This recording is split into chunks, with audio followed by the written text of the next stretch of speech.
Future ఎలా ఉంటుంది, ఫ్యూచర్లో ఎలాంటి సంఘటనలు జరుగుతాయి, ఎలాంటి ఆపదలు వస్తాయి, ఎలాంటి టెక్నాలజీ ఉంటుందని ప్రెడిక్ట్ చేసిన వాళ్ళలో ఇప్పుడు బ్రహ్మం గారి పేరు ఎక్కువగా వినిపిస్తుంది. ఎందుకంటే ఇప్పుడు బ్రహ్మం గారు చూసుకుంటే మన తెలుగు రాష్ట్రాల్లో ఉంటాడు కాబట్టి మనకు ఎక్కువ అనిపిస్తుంది. బట్ బ్రహ్మం గారి కంటే ముందు ఎంతోమంది ఫ్యూచర్ని ప్రెడిక్ట్ చేసిన వాళ్ళు బొచ్చడు మంది ఉన్నారు. వాళ్ళలో చూసుకుంటే ఇప్పుడు త్రేతాయుగంలో చూసుకుంటే రాముని గురించి, రామాయణం గురించి కూడా ప్రెడిక్ట్ చేసిన వ్యక్తి ఒకరు ఉన్నారు. అతనే అగస్త్య మహర్షి. ఈయన చూసుకుంటే రామాయణం గురించి, రాముని గురించి, రాముడు ఎదుర్కొనే సమస్యలు, పరిస్థితులు, రాక్షసులపై రాముడు విజయాన్ని ఎలా సాధించాడు అనేది క్లియర్గా అతను ప్రెడిక్ట్ చేశాడు. అతని పేరే అగస్త్య మహర్షి. ఆ తర్వాత చూసుకుంటే ద్వాపర యుగం. ఈ యుగంలో చూసుకుంటే కురుక్షేత్రం అనే పెద్ద సంగ్రామం జరుగుతుందని క్లియర్గా వేదవ్యాసుడు తనైతే క్లియర్గా ప్రెడిక్ట్ చేసి అయితే రాశాడు. సో అతను రాయలేదు, వినాయకుని చేతి అయితే రాపిచ్చాడు. వేదవ్యాసుడు చూసుకుంటే వేదాల్ని 4 భాగాలుగా అయితే విభజించాడు. సో అలా విభజించిన తర్వాత ఒక చెట్టు కింద అయితే అలా పడుకున్నాడు. ఆ కళలో చూసుకుంటే విపరీతమైన ఒక యుద్ధ సంగ్రామం అయితే కనిపించింది. సో ఇదేంటి అని ఆలోచించి ఈ యుద్ధం తన వారసులే చేస్తున్నారని గ్రహించాడు. నాకు వారసులే లేరు కదా అని అనుకున్న తర్వాత ఫ్యూచర్లోకి అయితే ట్రావెలింగ్ చేశాడు. అసలు ఏం జరుగుతుంది, కురుక్షేత్రం ఏంది, నా వారసులు కొట్టుకోవడం ఏంది, చనిపోవడం ఏంది అని కురుక్షేత్ర యుద్ధంలోకి అయితే వెళ్ళి అక్కడైతే చూశాడు. సో అప్పుడు అర్థమైంది వేదవ్యాసుడికి, సో తన వారసులే అలా గొడవపడి రాజ్యం కోసం యుద్ధాలు చేసుకుంటున్నారని. సో అప్పుడు వేదవ్యాసుడు ఏం చేశాడంటే ఆ యుద్ధాన్ని ఎలా ఆపాలో అని ట్రై చేయలే.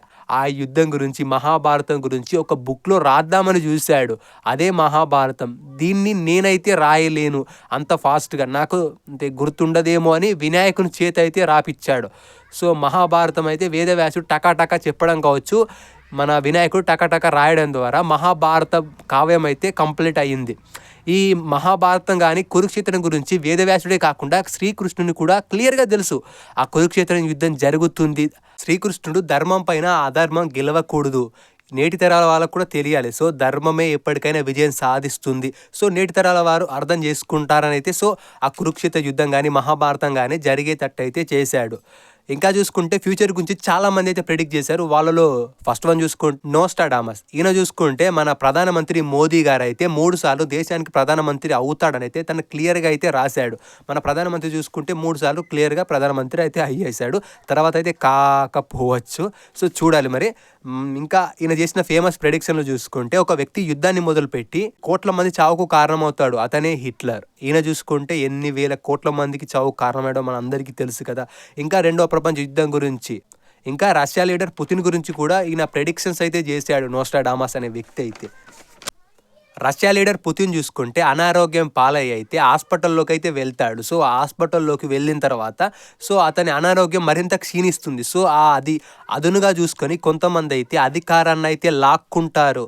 సో రష్యా లీడర్ పుతిన్ అయితే ప్రెసిడెంట్ పదవి నుంచి అయితే తప్పిస్తారు అని అయితే ప్రెడిక్ట్ చేశాడు. లండన్లో ఒక చిన్న మంట పెద్ద నగరాన్ని భస్మం చేస్తుందని చెప్పాడు. లండన్లో ఒక బేకరీలో చిన్న అగ్ని ప్రమాదం పెద్దగా పెరిగి 3 రోజుల పాటు నిరంతరంగా మండుతూనే ఉంది. నెంబర్ 2 బాబా వంగ. ఈమెకు చూసుకుంటే తన చిన్న వయసులోనే 2 కళ్ళనైతే పోగొట్టుకుంది. ఒక పెను తుఫాన్ రావడంతో ఆ పెను తుఫాన్లో చిక్కుకొని తన 2 కళ్ళనైతే పోగొట్టుకుంది 14 సంవత్సరాల వయసులో. ఆ తర్వాత నుంచి ఆమె ఏం చేసిందంటే ఫ్యూచర్ గురించి ప్రెడిక్షన్స్ చేయడం మొదలుపెట్టింది. ఈమె చేసిన ప్రెడిక్షన్స్ చాలా వరకు అయితే నిజమయ్యాయి. సో అందులో ముఖ్యంగా చూసుకుంటే అమెరికాకు 44వ అధ్యక్షుడిగా ఓ ఆఫ్రికన్ వ్యక్తి ఒబామా అయితే ప్రెసిడెంట్గా అయితే అవుతాడని చెప్పింది. సో ప్రెసిడెంట్ అయ్యాడు. 2004లో సునామీ వస్తుందని చెప్పింది. సో సునామీ కూడా 2004లో అయితే వచ్చింది. తర్వాత చూసుకుంటే 1950 సముద్రపు అలలు భూగర్భాన్ని కబలించి వేస్తాయని చెప్పింది. ఇంకా మినిస్ట్రీ స్టీబోల్ట్లో అటాక్ జరుగుతుందని చెప్పింది. సో క్లియర్గా మనకు అమెరికాలో మినిస్ట్రీ స్టీబోల్ట్లో అటాక్ అయితే జరిగింది.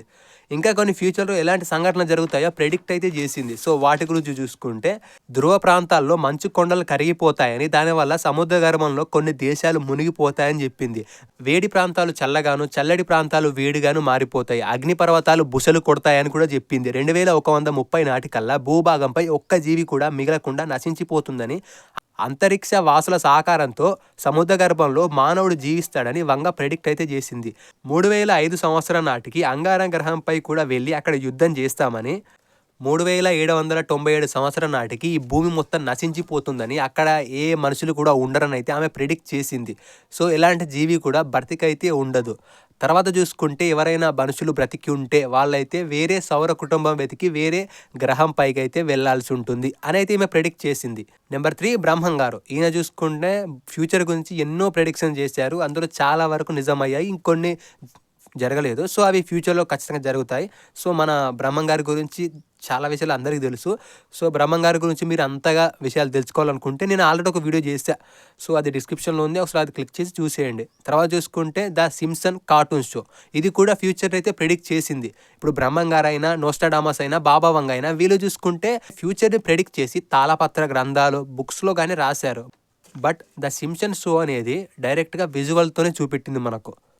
2000లో వచ్చిన ఒక ఎపిసోడ్లో డొనాల్డ్ ట్రంప్ అమెరికాకు ప్రెసిడెంట్గా కనిపిస్తాడు. అసలు ఆ టైంలో డొనాల్డ్ ట్రంప్ పాలిటిక్స్లోనే లేడు. డొనాల్డ్ ట్రంప్ తర్వాత 2015లో చూసుకుంటే అమెరికాకు ప్రెసిడెంట్ అవుతాడు. సో ఆ ప్రెసిడెంట్లో చూసుకుంటే ఒక టై వేసుకుంటాడు, అండ్ వెనక బ్యాక్గ్రౌండ్లో చూసుకుంటే అమెరికా అది జెండా అయితే ఉంటుంది, అండ్ సేమ్ కలర్ ఉంటుంది. కార్టూన్ షోలో కూడా సేమ్ డ్రెస్, సేమ్ టై, సేమ్ బ్యాక్గ్రౌండ్, జెండా కూడా సేమ్ ఉంటాయి అన్నీ కూడా. దీని తర్వాత చూసుకుంటే ట్రంప్ ఒక ఎలివేటర్ నుంచి కిందికైతే దిగుతాడు. అప్పుడు ఒక వ్యక్తి అయితే పేపర్ని ఇలా వేస్తాడు కిందికైతే. సో ఇది 2000లో వచ్చిన కార్టూన్ షోలో కూడా ఇదే రిపీట్ అయింది. సో ఒక పేపర్ని ఇలా వేయడం కూడా వాళ్ళు ముందే ప్రెడిక్ట్ చేశారు. దీని తర్వాత చూసుకుంటే 3 కళ్ళ చేప గురించి కూడా వీళ్ళు ప్రెడిక్ట్ అయితే చేశారు. ఇంకా స్మార్ట్ వాచెస్, 2000 టైంలో స్మార్ట్ వాచెస్ లేవు, బట్ వీళ్ళు చూసుకుంటే స్మార్ట్ వాచ్తో మాట్లాడుతున్నారు, కాల్ చేస్తున్నారు, అన్నీ చేస్తున్నారు. దీని తర్వాత చూసుకుంటే వీడియో కాల్స్, ఇవి కూడా మనకు చూపించారు ద సింప్సన్ ఎపిసోడ్లో అయితే. సో ఇవన్నీ కూడా వాళ్ళు ముందే అయితే ప్రెడిక్ట్ చేశారు. కొందరు ఏమంటున్నారంటే వీళ్ళు ఫ్యూచర్ నుంచి వచ్చి ఇలా చేస్తున్నారని చెప్తున్నారు. ఎందుకంటే ఫ్యూచర్ నుంచి వచ్చి మేము ఫ్యూచర్ నుంచి వచ్చాం అని చెప్తే ఎవరు నమ్మడు కదా. సో ఇలాంటి కార్టూన్ షో చేసి చూపిస్తే కొందరు నమ్ముతారు కదా అని అయితే కొందరైతే అంటున్నారు. మరి దీంట్లో నిజమెంతో అబద్ధం ఎంతో మనకైతే ఐడియా లేదు. సో ఇంతమంది అయితే ఫ్యూచర్ అయితే ప్రెడిక్ట్ చేశారు. ఇంకా దీనిపైన ఫుల్ డీటెయిల్ లెంతీ వీడియో చేశా. సో అది చూడాలనుకుంటే డిస్క్రిప్షన్లో వదిలేస్తా, ఒకసారి చూసేయండి. సో ఇదే అండి ఫ్యూచర్ ప్రెడిక్షన్స్ గురించి అయితే video. Hope you like this video, watch my old videos. అంతే మరి, ఉంటా, బాయ్ బాయ్.